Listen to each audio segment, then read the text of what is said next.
तर बघा आता सायक्लिक ग्रुप्स काय आहे.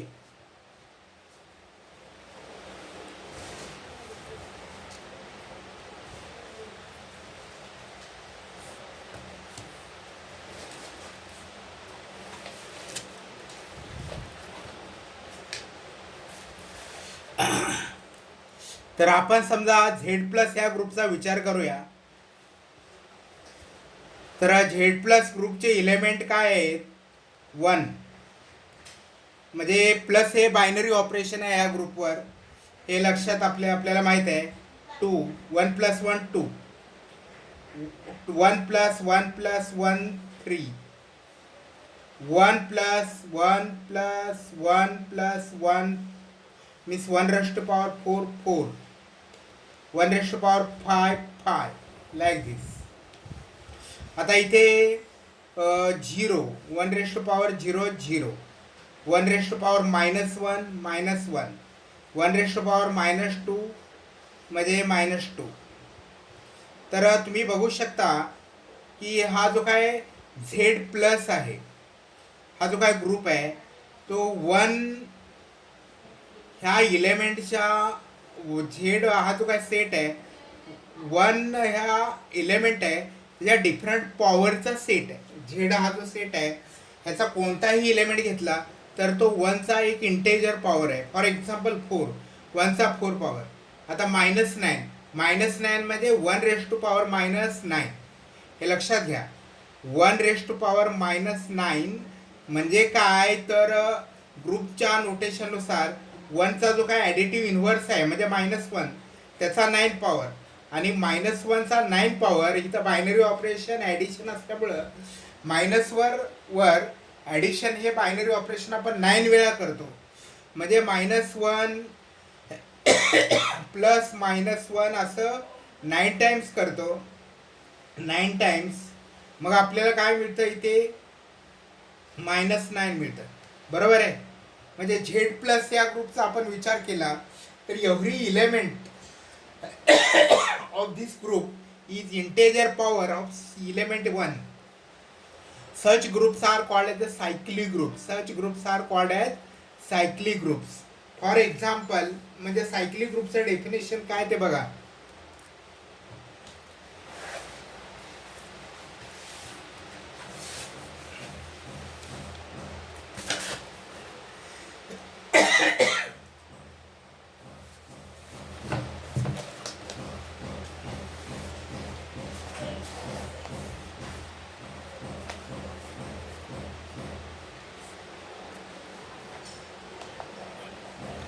जर समजा जी डॉट हा ग्रुप असेल तर जीचा प्रत्येक element there exist some a belong to G such that each element of G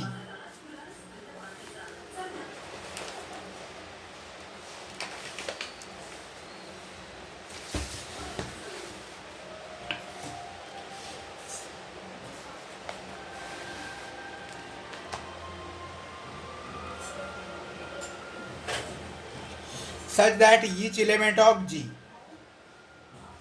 is some integer power of A, then a G is said to be a cyclic group generated by A, and we write G is equal to double in the angle bracket A. A is called as the generator of G. A is called as generator. For example, the set of integer under addition is a cyclic group generated by 1. Also, each element of Z plus can be also considered as an integer power of the element -1. Therefore, -1 is also generator of Z plus. See here, these are the examples of cyclic group. Now, for example, Zn, for any integer n, Zn means 0 bar, 1 bar, 2 bar, n minus 1 bar. Actually, this is also a cyclic group generated by 1 bar. Also, it can be also proved that therefore Zn is also cyclic group. लक्षात घ्या, cyclic ग्रुपचे example एक म्हणजे Z plus, नंतर काय Z N.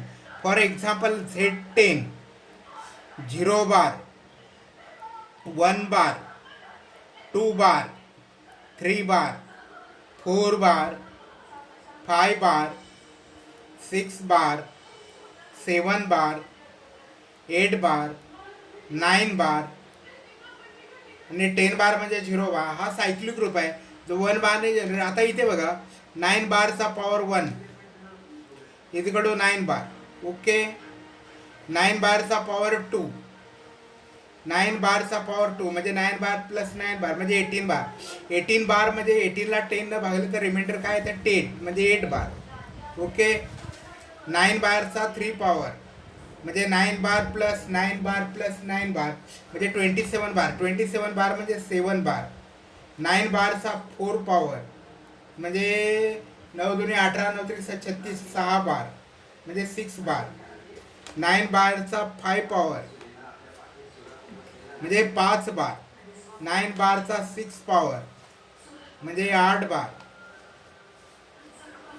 9 बारचा 9 power म्हणजे 1 बार.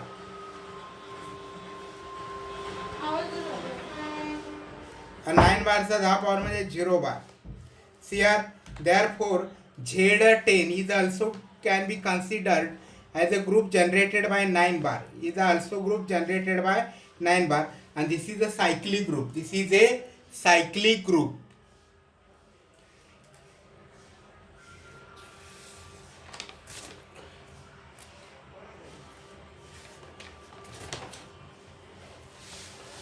तर आता बघा झेड प्लसचा सबग्रुप. तर the set of even integer, the set of even integers, the set of even integer, the set of even integers, even integers, integers, the set of even integers is a cyclic subgroup. म्हणजे बघा इथं 0 बार, 2 बार, 4 बार, 6 बार, तिकडे -2 बार. बरोबर आहे ना. -2 बार म्हणजे किती येणार सांगता येईल का? -2 बार म्हणजे -2 बार -4 नॉट बार, सॉरी बार नाही आहे इथं. 0 2 4 6 -2 -4 -6 म्हणजे it is a cyclic group. It is also cyclic group generated by 2 bar, generated by 2 bar or -2 bar, and therefore this 2Z, this 2Z group is generated by 2 or -2. तर this is also example of cyclic group. तर हे cyclic ग्रुपचे examples आहेत. बरोबर आहे.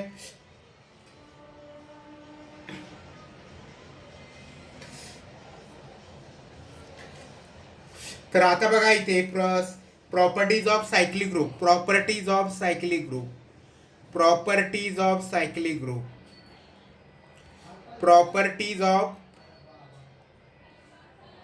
Cyclic group.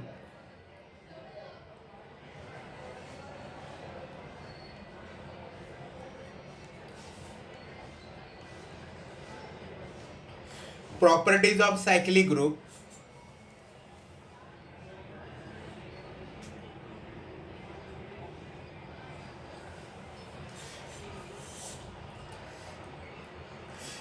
Property number 1, every cyclic group is an abelian group. Every cyclic group is an abelian group. Every cyclic group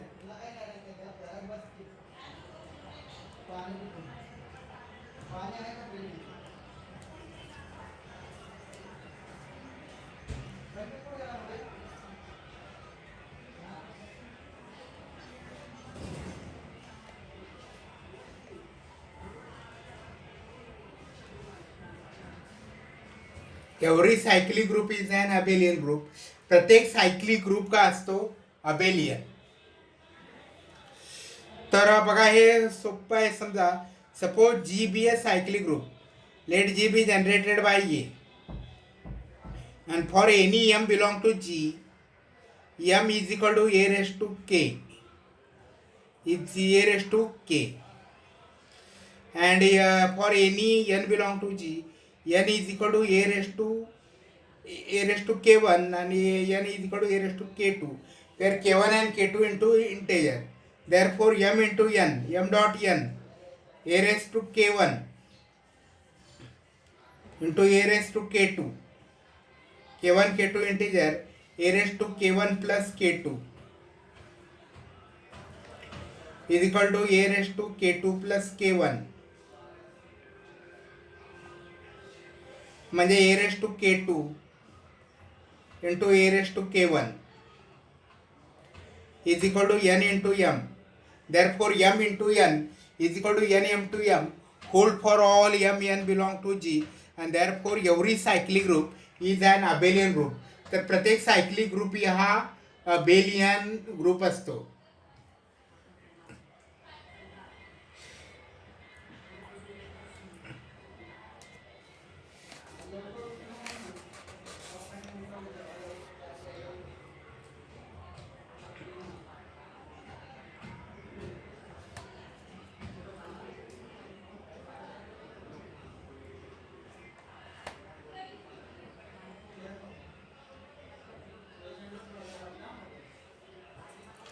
बघा cyclic group, finite cyclic group and infinite cyclic group.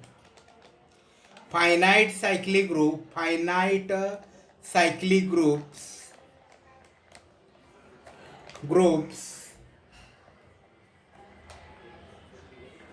and infinite cyclic groups, finite cyclic group and infinite cyclic groups, infinite cyclic groups.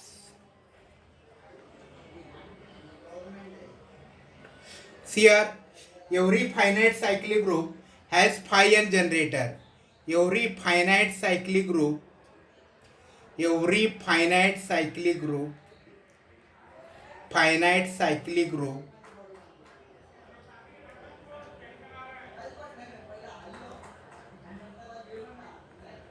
has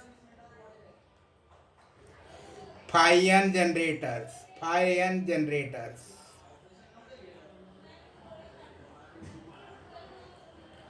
तर हे काय आहे माहिती आहे का, समजा G हा सायक्लिक ग्रुप आहे आणि त्याची ऑर्डर एन आहे, म्हणजे जी मध्ये एन एलिमेंट आहे. तर फाय एन म्हणजे the number of positive integers which are relatively prime n. Phi n म्हणजे असे पॉझिटिव्ह इंटेजर जे एनला रिलेटिव्हली प्राईम आहे, म्हणजे ते इंटेजर आणि एन त्यांच्यामध्ये कॉमन फॅक्टर एक शिवाय कोणताही नाही, म्हणजे त्यांचा GCD ग्रेटेस्ट कॉमन डिव्हायजर 1 आहे. तर every finite cyclic group of order n, every finite cyclic group of order n finite n has phi n generator. For example, आता बघा इथं लक्षात घ्या, समजा Z10 हा सायक्लिक ग्रुप आहे. आता Z10 हा सायक्लिक ग्रुप आहे, तर Z10 हा सायक्लिक ग्रुप असताना याच्यामध्ये 10 एलिमेंट आहेत. तर आता इथे बघा 10शी रिलेटिव्हली प्राईम कोण कोण आहे, 1, बरोबर आहे. आता 2 आणि 10 हे रिलेटिव्हली प्राईम नाही आहेत, कारण 2 आणि 10चा GCD 2 येतो, तो काय 1 येत नाही. 3 आणि 10 हे रिलेटिव्हली प्राईम आहेत. 4 आणि 10 हे रिलेटिव्हली प्राईम नाही, कारण यांच्यामध्ये कॉमन फॅक्टर आहे. 5 आणि 10 हे रिलेटिव्हली प्राईम नाही आहेत, कारण यांच्यामध्ये कॉमन फॅक्टर आहे. 6 आणि 10 हे रिलेटिव्हली प्राईम नाहीत, कारण ह्याच्यामध्ये कॉमन फॅक्टर आहे. 7 आणि 10 हे रिलेटिव्हली प्राईम आहेत, त्याच्यामध्ये कॉमन फॅक्टर नाही आहे. 8 आणि 10 हे रिलेटिव्हली प्राईम नाहीत. 9 आणि 10 पण हे रिलेटिव्हली प्राईम आहेत, आणि 10 आणि 10 हे रिलेटिव्हली प्राईम नाहीत. आणि त्यामुळे the number of integers which is relatively prime to 10 are 1, 3, 7, 9, 4. आणि Z9ला त्यामुळं Z10ला 4 जनरेटर आहेत. किती जनरेटर आहेत, 4 ते म्हणजे 1, दुसरा म्हणजे 1 बार, दुसरा म्हणजे 3 बार, तिसरा म्हणजे 7 बार आणि 9 बार. Therefore generators of Z10, the generators of Z10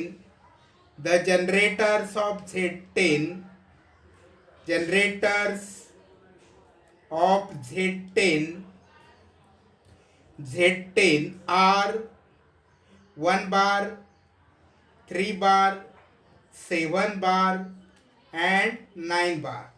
हे लक्षात घ्या. Z10चे जनरेटर. आता जो इन्फायनाईट सायक्लिक ग्रुप आहे, इन्फायनाईट सायक्लिक ग्रुपला एक्झॅक्टली 2 जनरेटर असतात. इन्फायनाईट सायक्लिक ग्रुपला एक्झॅक्टली 2 जनरेटर असतात. बरोबर आहे. इन्फायनाईट सायक्लिक ग्रुप आहेत एक्झॅक्टली 2 जनरेटर्स. म्हणजे झेड प्लस हा जो काही इन्फायनाईट सायक्लिक ग्रुप आहे त्याचे 2 जनरेटर म्हणजे +1 आणि -1. लक्षात घ्या. झेड प्लस हा इन्फायनाईट सायक्लिक ग्रुप आहे. आता पुढची जी थेरम आहे, subgroup of a cyclic group is cyclic. जो सायक्लिक ग्रुपचा जो काही सबग्रुप आहे तो पण काय असतो, सायक्लिक असतो. Subgroup of a cyclic group is cyclic.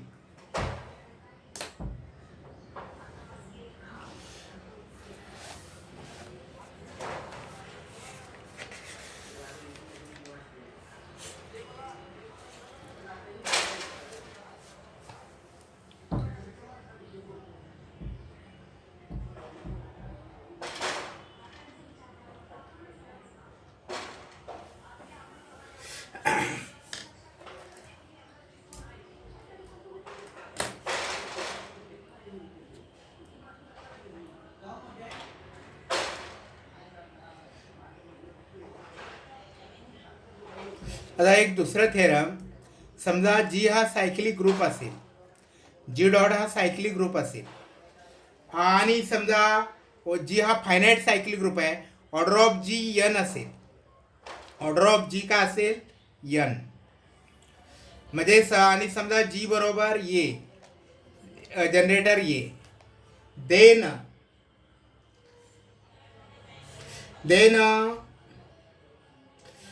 for each positive divisor d of n, for each positive divisor d of n,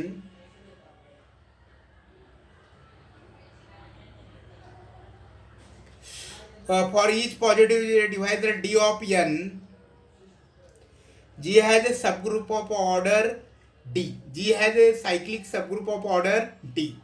बरोबर आहे. म्हणजे एखाद्या सायक्लिक ग्रुपची जर ऑर्डर 10 असेल तर, आणि समजा जी म्हणजे ए हा 10 ऑर्डरचा सायक्लिक ग्रुप आहे. बरोबर आहे. तर 10 ला कोण कोण डिवाइड करतात, 1, नंतर 2, नंतर काय 5, नंतर काय 10. तर जी ला 1 ऑर्डरचा सबग्रुप असतो, जी ला 2 ऑर्डरचा सबग्रुप असतो, जी ला 5 ऑर्डरचा सबग्रुप असतो आणि जी ला 2 ऑर्डरचा सबग्रुप असतो. For example, e is a subgroup of G which is of order 1. A square is a then the subgroup generated by A square is a subgroup of cyclic subgroup of G having order 5. A square, a raised to 4, बरोबर आहे. A square, a raised to 4, a raised to 6, a raised to 8, a raised to 10. बरोबर आहे. a raised to 10 म्हणजे E. म्हणजे ए ला तसंच 5 ऑर्डरचा पण एक सायक्लिक ग्रुप असतो. एला 5 ऑर्डरचा एक सायक्लिक ग्रुप असतो आणि जीला आणि जीला 10 ऑर्डरचा सायक्लिक ग्रुप असतो. म्हणजे finite cyclic group has a subgroup for each divisor of the and तो सबग्रुप युनिक असतो. तर सबग्रुप काय असतो, युनिक. समजा जीची ऑर्डर जर 20 आहे तर जीला किती सबग्रुप असतात, तर 20चे जितके डिव्हायझर असतात, 20चे जितके डिव्हायझर असतात, म्हणजे 20चे डिव्हायझर कोण आहेत, 1 आहे, 2 आहे, 4 आहे, 5 आहे, 8, 9, 10, बरोबर, आणि 20. तर ह्या जीला 1, 2, 3, 4, 5, 6 सबग्रुप असतील. 6 सबग्रुप असतील. आणि then subgroup of a cyclic group is a cyclic.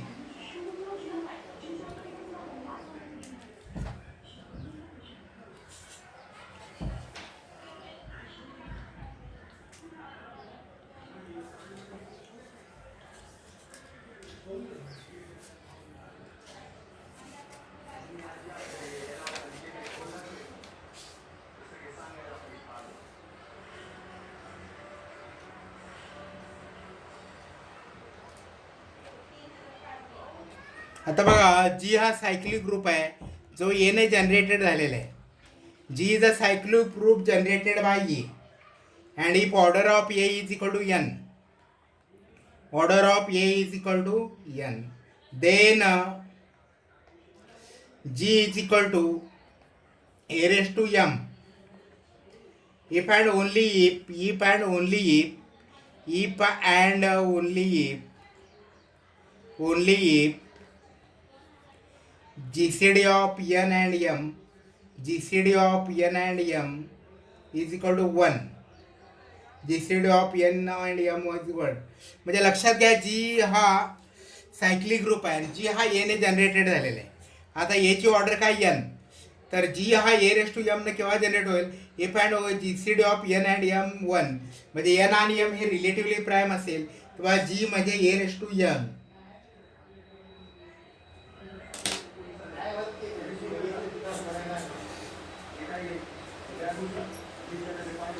नंतर बघा पुढे, आता for example G is equal to Z30 cyclic group Z30 म्हणजे 1 बार 2 बार 30 बार म्हणजे 0. तर हे जनरेटर कोण कोण आहेत, तर आता 30 तर 30चे कोण कोण रिलेटिव्हली प्राईम आहेत, 1 GCD of 1 and 30 equal to 1. तर 1 बार हा आहे, तर 2 बार 2 आणि 30 मध्ये कॉमन डिवायझर 2 आहे, म्हणजे 2 आणि 30 हे रिलेटिव्हली प्राईम नाहीत. त्याचप्रमाणे 3 आणि 30 हे पण रिलेटिव्हली प्राईम नाहीत. 4 आणि 30 5 30 6 30 7 30 7 आणि 30 हे रिलेटिव्हली प्राईम आहेत, म्हणजे 7 आणि 30 मध्ये कोणताही कॉमन फॅक्टर नाही आहे. त्यामुळं 7 बार म्हणजे 1 बार रेस टू पॉवर 7 म्हणजे 7 बार, तर 7 बार हा देखील Z30चा जनरेटर आहे. त्याप्रमाणे 7 बार 8 आणि 30 हे रिलेटिव्हली प्राईम नाहीत, कारण त्यामध्ये कॉमन फॅक्टर 2 आहे. 9 आणि 30 त्यामध्ये कॉमन फॅक्टर 3 आहे. 10 आणि 30 कॉमन फॅक्टर 10 आहे. 11 आणि 30 मध्ये कॉमन फॅक्टर नाही, म्हणजेच Z30 म्हणजे इथं 1 बारचा 11 पॉवर म्हणजे 11 बार हा देखील याचा जनरेटर आहे, लक्षात घ्या. आता 12 आणि 12 आणि 30 मध्ये कॉमन फॅक्टर आहे, 13 आणि 30 मध्ये कॉमन फॅक्टर आहे, म्हणजे 1 बारचा 13 पॉवर म्हणजे 13 bar is also generator off this group. आता 14 बार 30 कॉमन फॅक्टर, 15 बार 30 कॉमन फॅक्टर, 16 आणि 30 मध्ये कॉमन फॅक्टर आहे, 17 आणि 30 म्हणजे 17 बार हा पण याचा जनरेटर आहे, 19 बार हा पण याचा जनरेटर आहे, 21 नाही आहे, 22 नाही आहे, 23 बार हा पण याचा जनरेटर आहे, 24 बार 25 बार 26 बार 27 बार 29 बार हा पण जनरेटर आहे. तर लक्षात घ्या, जी जर ए सायक्लिक ग्रुप असेल order of a n, then G is equal to a raise to m if and only of GCD of n and m is equal to 1. आता बघा, if G is a group of order P raise to n आणि H is a subgroup of G, K is subgroup of G, then H is subset of K or K is a subset of H.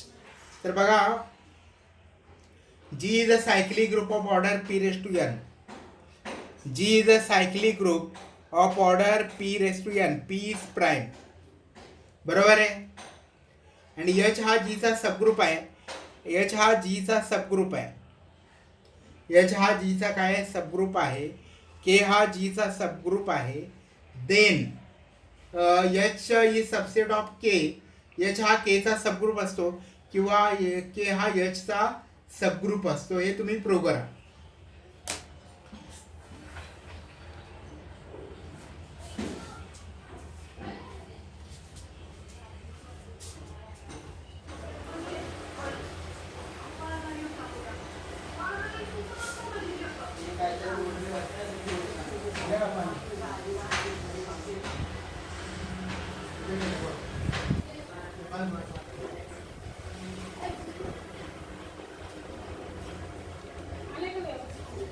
आले का?